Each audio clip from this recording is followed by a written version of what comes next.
उस समय की बात है जब भगवान शिव के पास कोई वाहन न था। उन्हें पैदल ही जंगल पर्वत की यात्रा करनी पड़ती थी। एक दिन माँ पार्वती उनसे बोली, आप तो संसार के स्वामी हैं, क्या आपको पैदल यात्रा करना शोभा देता है?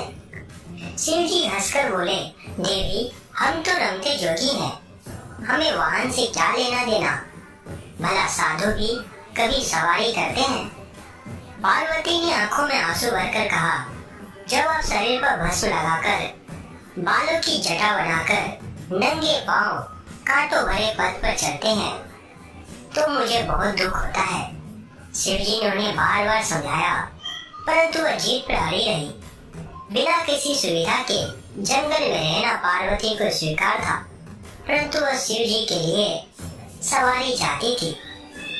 अब भोले भंडारी चिंतित हुए, भला वाहन किसे बनाए? उन्होंने देवताओं को बुलावा भेजा। नारद मुनि ने सभी देवी देवताओं तक उनका संदेश पहुंचा दिया। अब सभी देवता घबरा गए। उन्होंने सोचा, कहीं हमारे वाहन न ले ले। सभी कोई न कोई बहाना बनाकर अपने अपने महलों में बैठे रहे। यहाँ पार्वती उदास थी। शिव जी ने देखा कि कोई देवता नहीं पहुंचा है। उन्होंने एक हुंकार लगाई तो जंगल के सभी जंगली जानवर आ पहुंचे। शिव जी ने उनसे कहा, तुम्हारी माँ पार्वती चाहती है कि मेरे पास कोई वाहन होना चाहिए। बोलो, कौन बनेगा मेरा वाहन? सभी जानवर खुशी से झूम उठे। फिर एक छोटा सा खरगोश आगे बढ़ा।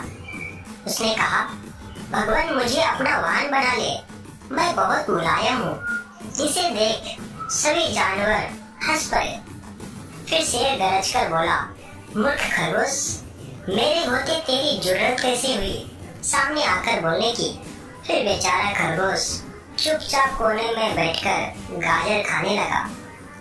फिर शेर हाथ जोड़कर बोला, प्रभु, मैं जंगल का राजा हूँ, शक्ति में मेरा कोई सामना नहीं कर सकता, मुझे अपनी सवारी बना ले। उसकी बात समाप्त होने से पहले हाथी बीच में बोल पड़ा।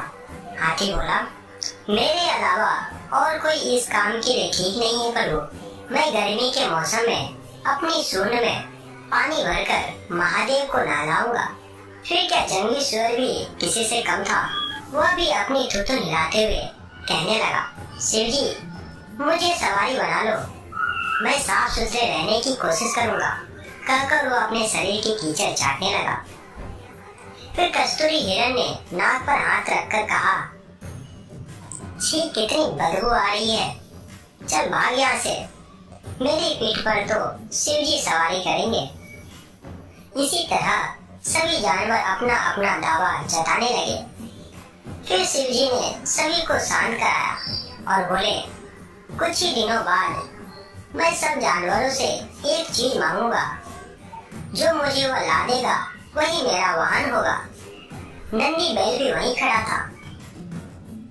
उस दिन के बाद से वह छिप छिप कर शिव पार्वती की बातें सुनने लगा। घंटों भूख प्यास की परवाह किए बिना वह छिपा रहता था।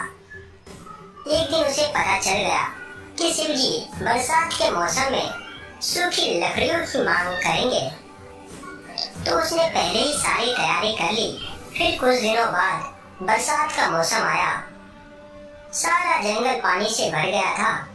ऐसे में शिव जी ने सूखी लकड़ियों की मांग की तो सभी जानवर एक दूसरे का मुंह ताकने लगे।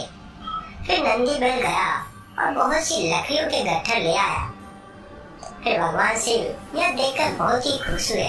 वे मन ही मन जानते थे कि नंदी बैल ने उनकी बातें सुनी है, फिर भी उन्होंने नंदी बैल को अपना वाहन चुन लिया।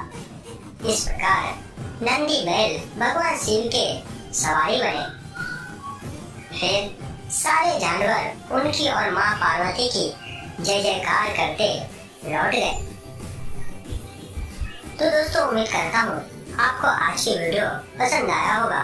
पसंद आया हो तो इसे लाइक शेयर जरूर कीजिएगा और ऐसे ही ज्ञानवर्धक वीडियोस के लिए आप हमारे इस चैनल को सब्सक्राइब जरूर कीजिएगा। धन्यवाद।